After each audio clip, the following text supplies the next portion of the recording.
So it's the end of summer and you got lots of those juicy, great tomatoes that you'd like to make last right through all the cold weather months. How can you preserve them and have them later to enjoy? I've got several good ideas for you.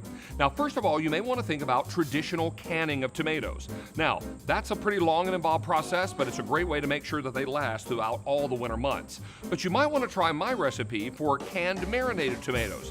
It's super easy and it's also super quick. Now, if you want to change the flavor of some of those tomatoes and add some specific herbs and spices in when you're canning them, that's a great way to change up the flavor.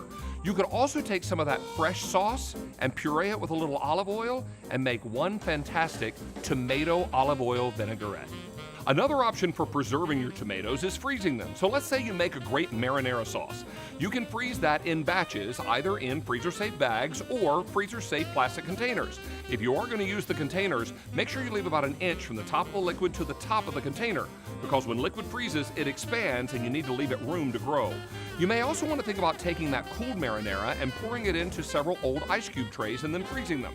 That way, when you need a specific amount of sauce, you just take the cubes out, either melt them in the microwave or pop them right into a hot saucepan and let them melt gradually. The tomatoes I have in front of me are from our very own QVC garden. Outside of our QVC studios on the QVC property, we have a huge Q garden where employees come throughout the spring and summer months to care for and harvest beautiful homegrown vegetables. Do you know in the last 4 years, we have harvested almost 10,000 pounds of fresh produce? We're also very proud to say that we have distributed almost all of that produce to local food banks and soup kitchens in our area, about 15 different organizations that are all feeding people in need with all of this gorgeous produce. We're so proud here at QVC to be able to give back to our local community. So what is your favorite way to cook with summer tomatoes? Leave that in the comments below. And if you'd like to see more of these videos, simply click on the subscribe button.